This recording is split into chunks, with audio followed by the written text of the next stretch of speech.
Shalom, selamat pagi adik-adik. Saya sangat bersuka cita dan bersyukur masih bisa bertemu dengan adik-adik walaupun kita masih tetap berjauhan. Tapi walaupun kita masih tetap berjauhan, saya harap dan saya yakin bahwa kita akan bersuka cita di dalam Tuhan. Dan saya harap adik-adik semua di dalam keadaan yang sehat, dalam keadaan yang baik-baik saja.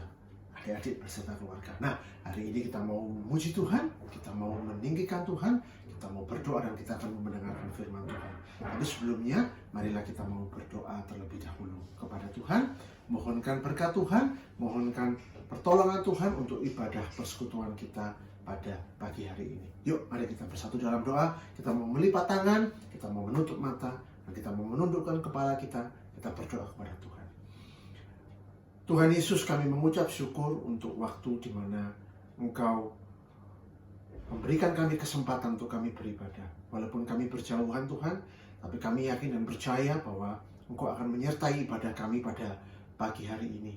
Dan kami mohon Tuhan, Engkau hadir di tengah-tengah kami, menyertai kami, melayakkan kami, menyucikan hati kami. Dan kami mau meninggikan Engkau, kami mau memuji Tuhan, kami mau meninggikan Tuhan, dan kami mau mendengarkan firman Tuhan. Mari Tuhan, kiranya Engkau menyertai kami dalam ibadah sekolah minggu pada pagi hari dari awal, pertengahan, sampai dengan akhirnya. Di dalam nama Tuhan Yesus Kristus kami alaskan doa ini, kami telah berdoa dan kami mau mengucap syukur akan kebaikan Tuhan sepanjang hari ini. Terima kasih Tuhan, dalam nama Tuhan Yesus kami berdoa. Amin. Yuk, mau ajak kalian bangkit dari tempat duduknya. Mungkin yang masih di tempat tidur bangun dari tempat tidurnya.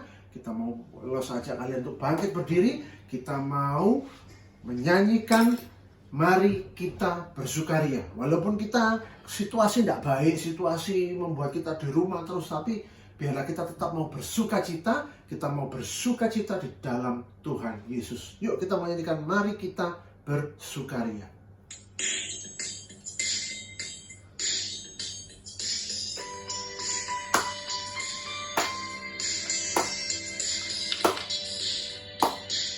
Mari kita bersukaria, karena ini hari bahagia. Kita berkumpul jadi satu.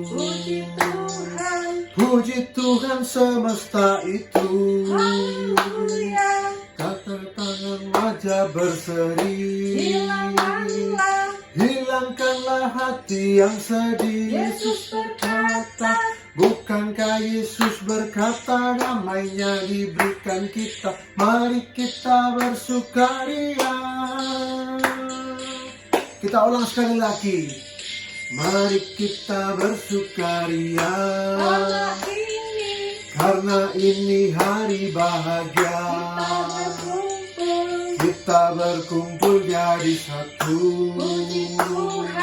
Puji Tuhan semesta itu. Tepuk tangan wajah berseri. Hilangkanlah hati yang sedih. Bukankah Yesus berkata damainya diberikan kita. Mari kita bersukaria.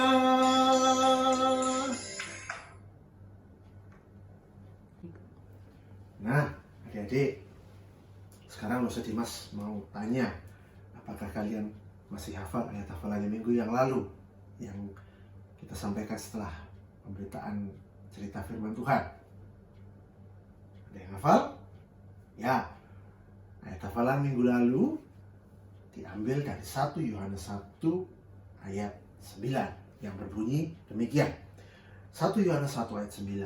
Jika kita mengaku dosa kita, maka ia adalah setia dan adil, sehingga ia akan mengampuni segala dosa kita dan menyucikan kita dari segala kejahatan. Kita ulang sekali lagi ya. 1 Yohanes 1 ayat 9. Jika kita mengaku dosa kita, maka ia adalah setia dan adil, sehingga ia akan mengampuni segala dosa kita dan menyucikan kita dari segala kejahatan. Nah, itulah ayat hafalan minggu lalu sebagai respon kala Petrus diampuni oleh Tuhan dan diterima oleh Tuhan, walaupun Petrus sudah mengkhianati Tuhan kita Yesus Kristus. Nah, pagi hari ini Lose akan mengajarkan kalian satu lagu baru, atau memperkenalkan kalian satu lagu baru. Lagu ini adalah lagu himne atau lagu-lagu yang akan mengantar kita sebelum kita akan mendengarkan firman Tuhan. Lagu ini berjudul Ku Berbahagia. Mungkin kalian ada yang tahu lagu ini? Oke, kalau yang tahu, kalian bisa nyanyikan dengan sungguh-sungguh, atau kalian bisa ikuti di layar karena sudah tertulis teksnya. Dan kita mau nyanyikan sebelum kita mau mendengarkan firman Tuhan.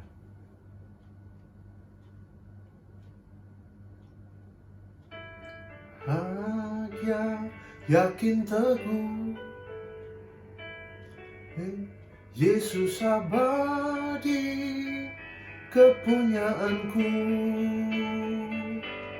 aku warisnya, ku ditebus, ciptaan baru, Rohul Kudus. Aku bernyanyi bahagia, memuji Yesus selamanya. Aku bernyanyi bahagia, memuji Yesus selamanya. Aku serahkan diri penuh dalam Tuhanku, hatiku penuh, sambil menyongsong kembalinya. Ku diliputi anugerah, aku bernyanyi bahagia, memuji Yesus selamanya. Aku bernyanyi bahagia, memuji Yesus selamanya. Memuji Yesus selamanya.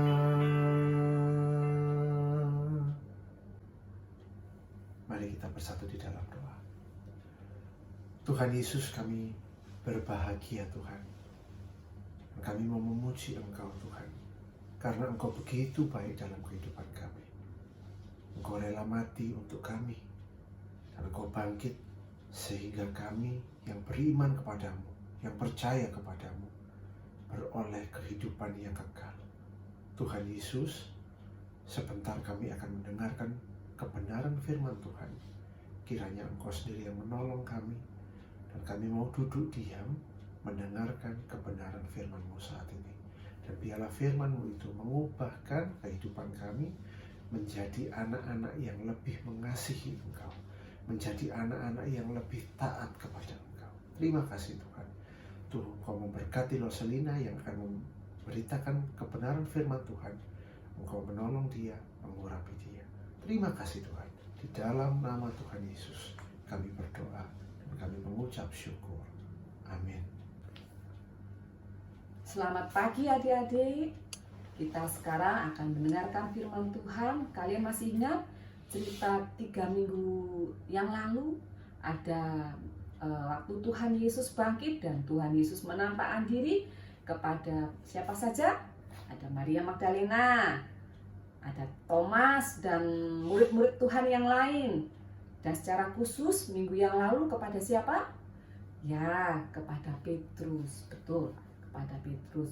Nah, kalian tahu apa yang mereka rasakan saat Tuhan Yesus mengutus mereka untuk kepada Maria Magdalena. Bagaimana? Maria Magdalena menceritakan kebangkitan Tuhan Yesus kepada murid-murid yang lain. Dan Thomas juga, kalian tahu akhir dari Thomas bagaimana? Dia menurut fakta sejarah, dia mengabarkan Injil sampai ke negeri India. Nah, bagaimana dengan Petrus? Kita tahu Petrus adalah rasul yang terkenal, salah satu soko guru gereja. Nah, Petrus mengabarkan Injil di antara bangsa-bangsa Yahudi. Nah, sekarang beribu-ribu tahun kemudian, siapa saja yang mengabarkan Injil? Efek dari pemberitaan Injil orang-orang ini siapa saja? Nah, Lose mau menceritakan beberapa orang, 2 orang dari mereka yang Tuhan taruh di dalam hati mereka untuk mengabarkan Injil. William Carey adalah tokoh misionaris yang menerjemahkan Alkitab ke dalam banyak bahasa, di antaranya bahasa Urdu, Arab, dan Persia. Beliau dilahirkan dari keluarga yang sederhana di Inggris. Ayahnya bekerja sebagai tata usaha gereja dan kepala sekolah. Pelajaran kesukaan William adalah sejarah dan ilmu pengetahuan alam. Ia menyukai buku-buku tentang perjalanan keliling dunia dan petualangan. Kamarnya dipenuhi dengan berbagai jenis tanaman dan serangga. William juga memiliki karakter untuk selalu menyelesaikan apa yang sudah dimulainya. Namun, karena kesehatannya kurang baik pada masa remajanya, ia akhirnya melatih diri untuk menjadi pembuat sepatu. Sambil bekerja membuat sepatu, William belajar berbagai ilmu pengetahuan. Ia membaca Alkitab dalam bahasa Latin, Yunani, dan Ibrani. Kecintaannya akan firman Tuhan mendorongnya untuk berkhotbah dan mendoakan tempat-tempat yang diketahuinya belum menerima Injil. Keyakinannya adalah jika sudah menjadi kewajiban bagi orang yang sudah mendengar Injil untuk percaya, maka menjadi kewajiban semua orang yang sudah menerima Injil untuk memberitakannya kemana saja. William harus bersusah payah mengumpulkan uang dan mencari rekan penginjilan. Awalnya istrinya tidak mau ikut. Namun akhirnya William dapat berangkat pada Juni 1739 dan tiba pada November di Kalkuta, India. Ia bertahan hidup bersama keluarganya dengan sedikit uang. Ia harus berjalan kaki 15 mil di tengah terik matahari melalui desa-desa di tengah-tengah hutan dengan ancaman serangan binatang buas dan penyakit malaria. William terus bekerja untuk menginjili, menerjemahkan Alkitab ke dalam bahasa Bengali dan Hindustani, serta mengajar di sekolah. Tahun 1801, Alkitab Perjanjian Baru dalam bahasa Bengali berhasil diterbitkan. 3 tahun kemudian, tahun 1804, misi penginjilan William dimulai di kota Chutwa, dan dalam beberapa tahun kemudian sekitar 20 misi penginjilan lainnya dimulai di kota-kota Hindustan. William berjuang 30 tahun untuk menghentikan kebudayaan India yang disebut sati, yaitu budaya yang mengharuskan seorang istri untuk ikut dibakar bersama dengan jenazah suaminya yang telah meninggal. William terkena demam tinggi yang menyerangnya berkali-kali dan akhirnya meninggal dalam keadaan lemah. Ia meninggal tidak dengan kesedihan, namun dengan sukacita dan ucapan syukur kepada Tuhan. Ia dikelilingi teman-teman dan rekan-rekan kerjanya, dan ia berpesan, "Ketika saya sudah tiada, jangan bicarakan mengenai Dr. Carey lagi. Bicaralah tentang juru selamat dari Dr. Carey, yaitu Tuhan Yesus Kristus. Nah, adik-adik, tadi itu kita sudah mendengar cerita tentang misionaris William Carey yang namanya William Carey. Nah, tahukah kalian tadi kita sebelum mendengarkan firman Tuhan, kalian sudah menyanyikan satu buah lagu yang judulnya Ku Berbahagia. Nah, tahukah kalian siapa pengarang lagu itu? Nah, kalau kalian tidak tahu atau kalian belum tahu, yuk kita dengarkan cerita yang satu ini. Frances Jane Crosby lahir di keluarga yang mengasihi Tuhan pada tanggal 24 Maret 1820. Saat bayi, dia menderita infeksi mata dan dirawat oleh seorang dokter yang tidak cakap yang mengolesi pasta panas pada kelopak matanya yang memerah dan meradang. Infeksinya sembuh, tetapi berakibat pada matanya dan Fanny menjadi buta seumur hidupnya. Beberapa bulan kemudian, ayah Fanny sakit dan akhirnya meninggal. Mercy Crosby menjadi janda pada umur 21 tahun, mencari nafkah sendiri sebagai pembantu rumah tangga. Sedangkan Fanny diasuh oleh neneknya, Eunice Crosby. Neneknya mengajar dia sendiri dan menjadi mata bagi gadis kecil itu dengan bersemangat menjelaskan tentang fisik dunia. Pengajaran yang sangat cermat dari neneknya menolong membangun kemampuan deskriptif Fanny. Dia juga memelihara rohani Fanny. Dia membaca dan dengan cermat menjelaskan tentang Alkitab kepada Fanny dan selalu menekankan pentingnya berdoa. Ketika Fanny tertekan karena tidak dapat belajar seperti anak-anak lainnya, neneknya mengajar dia untuk berdoa kepada Tuhan untuk diberi pengetahuan. Pemilik rumah Crosby juga memiliki peran penting untuk perkembangan Fanny. Ibu Hawley membantu Fanny untuk menghafal ayat Alkitab. Dan gadis muda ini sering belajar 5 pasal setiap minggu. Dia tahu kitab-kitab Taurat, kitab Injil, Amsal, Kidung Agung, dan beberapa inti kitab Mazmur. Dia membentuk daya ingat yang sering membuat heran teman-temannya. Tetapi Fanny percaya bahwa dia tidak berbeda dari teman-temannya yang lain. Kebutaannya benar-benar telah memaksa dia untuk lebih membangun daya ingatnya dan daya konsentrasinya. Kebutaan tidak pernah membuat Fanny mengasihani diri sendiri dan dia tidak memandang kebutaan sebagai sesuatu yang mengerikan. Pada tahun 1834, Fanny belajar di New York Institute for the Blind dan dia tahu bahwa ini adalah jawaban doanya atas pendidikan.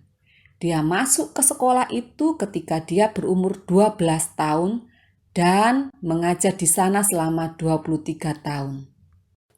Pada tanggal 5 Maret 1858, Fanny menikah dengan Alexander van Alstyne. Setelah dia menikah, dia menemukan pekerjaan yang benar-benar dia inginkan, yaitu menulis himne. Meskipun Fanny dapat menulis puisi yang rumit dan mengarang musik klasik, himne-himnenya bertujuan untuk membawa pesan Injil kepada semua orang yang tidak mau mendengarkan khotbah. Kapanpun dia menulis sebuah himne, dia berdoa agar Tuhan menggunakan himne tersebut untuk membawa banyak jiwa kepadanya.